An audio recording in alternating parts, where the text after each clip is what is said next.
In recent weeks I've been looking at a number of Fender Stratocasters, and this time round we're going to take a look at this Custom Shop Fender Stratocaster 61. It's a limited edition, it's roasted, it's got hand-wound Texas special pickups, and I'm going to do a tone comparison with my favourite Stratocaster, a Custom Shop late 64 with hand-wound fat 60s.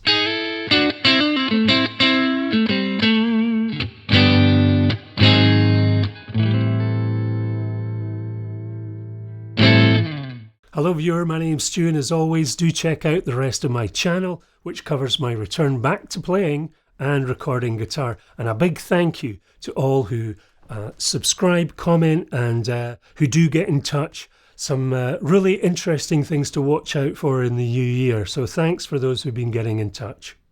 So coming up, number 1, the guitar and its specifications. Number 2, what it sounds like. Number 3, points of interest. Number 4, if you're still with me, my likes and dislikes. And number 5, a conclusion, if you will, my final remarks.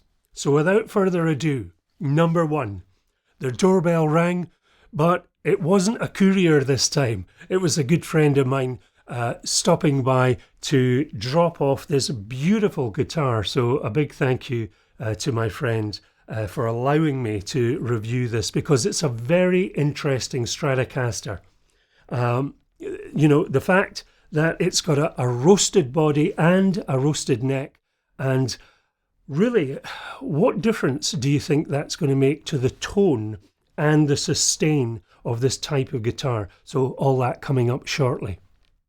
Here you see we have a vintage era style case, and inside is the limited edition Fender.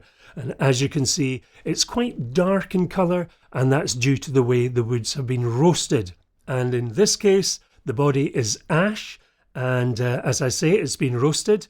This particular model is from the limited edition Fender Custom Shop 2022 collection, and that's it's based on a 1960s Stratocaster design, but it is titled as a 61. So I'm not quite sure what the thinking is behind the titling of this. If you know, you can comment. Now, while this guitar is a super heavy relic model, it's actually not that noticeable when you have the guitar in your hands. And I suppose the lighting and the angles I'm going to be showing this at will probably make it look more relic than it kind of actually appears in your hands. Now the neck is a large C, and it's also roasted. This being maple quarter sawn and being a super heavy relic, the neck is very worn in, and it has a great feel to it. You have the usual 21 frets, which are Jumbo 6100, and they're on a AAA rosewood fingerboard. And in this case, they have aged the face dots. The fingerboard is a 9.5 radius, which is definitely a very popular radius compared to the original vintage Strat sporting a more curved radius at 7.25. Again, we have the bone nut and the tuning pegs. As you can see here, again, they're aged and they are of the vintage style. The tremolo system is also of a vintage style, and there has been some upgrading on certain parts according to the build sheet. What I will say is the tremolo is similar to my late 64 Custom Shop Strat, very stable. The guitar stays in tune very well, even after fairly rigorous tremolo use. As you can see, the metalwork has been aged.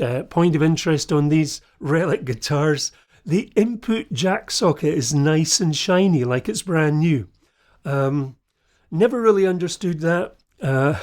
All the other metal bits seem to get treated to either a dulling effect or a smattering of rust. So do comment below if you know what the thinking behind that is. The pickups are hand-wound Texas special, and I'll be comparing them shortly with my late 64 Strat, which has hand-wound fat 60s.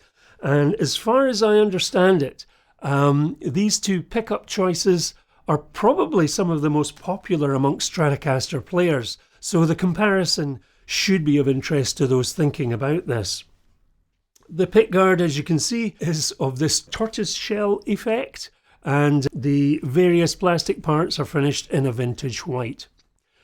The Stratocaster has the 5-blade selector switch introduced by Fender around 1977. Again, I do feel that that's a very welcome updated part on these guitars. Now, the case it comes in is manufactured by the American case company G&G, and the outer covering in this example is in a light brown coloured textured vinyl with leather stitch binding at the ends. Inside it has an attractive black crushed velvet interior with a good sized pocket again for all those knickknacks. Now, I forgot to mention in previous videos, as part of the case candy, you do get the classic ashtray style bridge cover, tremolo springs, Custom Shop Certificate of Authentication book detailing the build, and some other useful Fender literature. Number 2. How does it sound?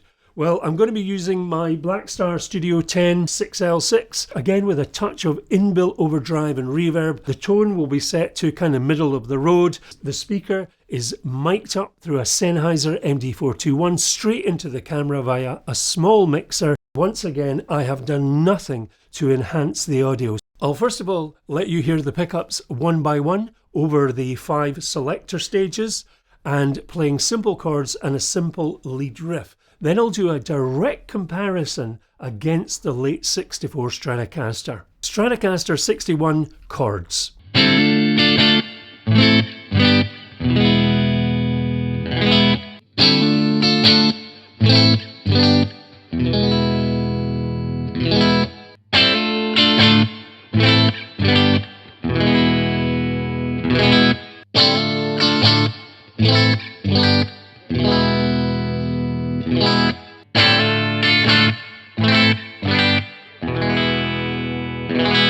Stratocaster 64 chords.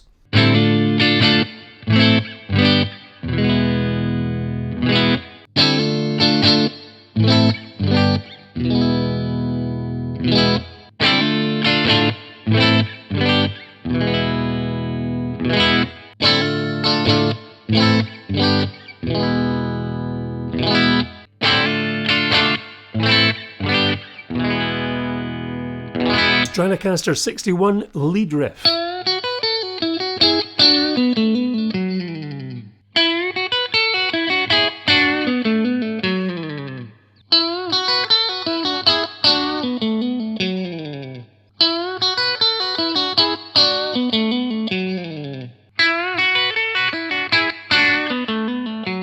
Stratocaster 64 lead riff.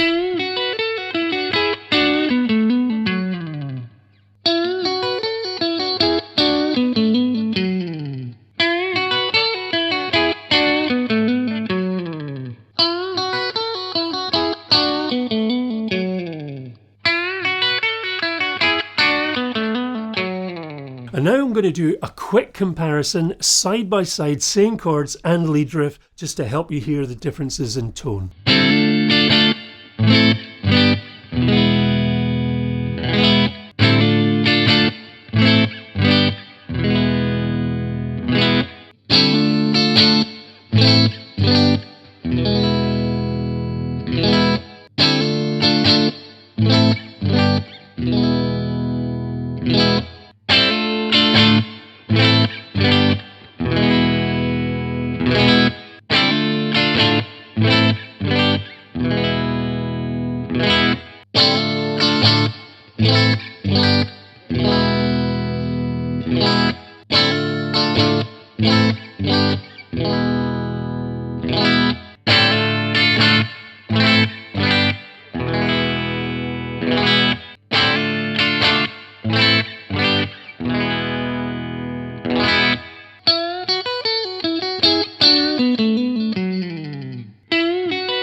So number 3, things I would personally mention that might be of interest to some. As I've mentioned before, in regard to setting tone, these two Stratocaster guitars, they both need to be dialed in differently to get the very best out of them, depending on what you're looking for. Now, despite the different pickups, does the fact that the 61 has a body made of ash, a maple neck, and that it's been roasted, does that make a difference? The roasted 61 certainly has a brighter sound compared to the late 64, which I would say has what you might call a warmer or darker tone. It's not huge amounts, but you can hear the difference. Here's my take on it. The 61 at times, it feels as though it's sustaining a little longer. The pickups do sound as though they have more of a boost in the volume. And I actually had to put a little bit more volume on the 64 because the Fat 60s, they don't have quite the same boost as the Texas Specials. Now, I will say again, in regard to all of these pickups, you do get different coil windings, and you've got to be aware of that if you're thinking about these things. Fender does have a list of pickup specifications within a book that you can choose from, or of course on their website. The Roasted 61 gives a feeling of being more resonant, playing without an amplifier, but I'm not sure. So ash body and roasting, does it really make a difference? Compared to the 64 in its standard alder, I'd have to say the jury's out on that one. I did spend quite a bit of time going backwards and forwards with these two guitars, trying to get a more definitive answer. Sure, there are nuances. Sure, there are tones that you can hear. But again, it just depends how you set the guitars, set the amplifiers, and if you're going to run through pedals, well, that's something else completely different. Neck profiles. Well, they both look very similar in shape. They are worded differently on their respective build sheets. They're both C profile, but it's funny how they actually feel slightly different. For some reason, the Roasted 61 feels as though it has a fuller neck profile, but visually, they just look very similar. Kind of strange. Is it because with the wood being darker that my brain perceives there's a difference in shape? What I will say is I do prefer the narrow, tall 6105 fret wire on the late 64 compared to these jumbo 6100 frets on the Roasted 61. I just find them easier and kinder on my fingertips when I come to play kind of chromatic style pull-off runs on the late 64's narrow, tall 6105 frets. But again, both lovely guitars to play. It's going to come down to personal taste. For me, it's the 64 that's going to be my favourite. Number 4, likes, dislikes. What do I like?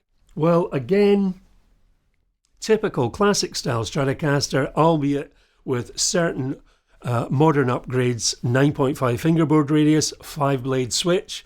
It's very comfortable to play, to hold. The neck is very comfortable indeed.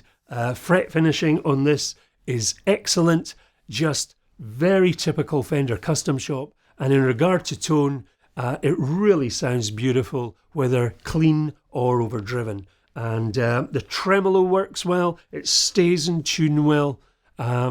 Great guitar. What do I dislike? My personal dislikes really are cosmetic. Well, maybe apart from one thing I've never really mentioned before.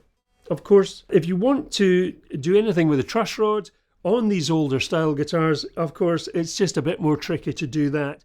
Of course, on the more modern Stratocasters, you're able to adjust the truss rod up here. That's just a by the by. So, personal dislikes, which I say are purely cosmetic. I don't like tortoiseshell finishes. kind of reminds me of an old kitchen worktop from my childhood. And yeah, don't really like that. They have aged the face dots, and they look a bit odd, that colour. Anyway, and overall, I actually don't like the roasted look. So as I say, that's purely cosmetic. I know many folks, they love the roasted look. In fact, my wife thinks this is a beautiful looking guitar, while she winces every time she sees me with my beaten up 64. All I'll say is, if we all like the same thing, then life would be less interesting. But as an aside, I did mention in my review of the late 64 that I didn't particularly like the vibrant three-tone sunburst finish and preferred the more subtle tones of the late 1950s two-tone chocolate wide fade. Anyway, I suppose if you want to fork out for a Fender master build, then you can specify all the things you like. And no, that's not going to happen here. So number 5, conclusion, my final thoughts. Custom Shop Stratocasters are very nice guitars to play. Yes, they do cost a bit more than the off-the-shelf USA made Fenders. The models that are not relic are a bit cheaper than the relic models, and I've already covered that conversation in a previous video, what's with relic guitars, so do have a look at that if you're interested. When I started my guitar journey a few years ago, I never considered that I would actually purchase guitars from the Custom Shop range, but having done so, they are just so very nice to play, and they are my all-time favourite type of Strats, particularly my 64, despite its vibrant sunburst finish. So thanks again to my good buddy for letting me show this. Once again, no one has paid me to review these products. I do hope you've enjoyed this video, and perhaps it's been helpful for some. Now in the next video we do some more unboxing, and this time Stratocasters and Telecasters are well known for having a thinner sound compared to their humbucking rivals. So I purchased something to see if it would just help boost the tone. Do let me know if you want me to dig into anything a bit more, and constructive comments always very welcome. So please do think about subscribing, hit the bell to get notifications, like and share. It really does help the algorithms for the channel. I know you must get bored with hearing everybody say that, but actually it does. Do check out my channel playlist, which covers my journey back to playing and recording guitar after a 40-year break. So once again, whether you're a newcomer, an ongoing player, or like me, an old hand just returning to guitar playing, I always take the time to engage with folks who take time to comment. So until next time, and that will be a new year, and so until then, the journey continues. Do take care.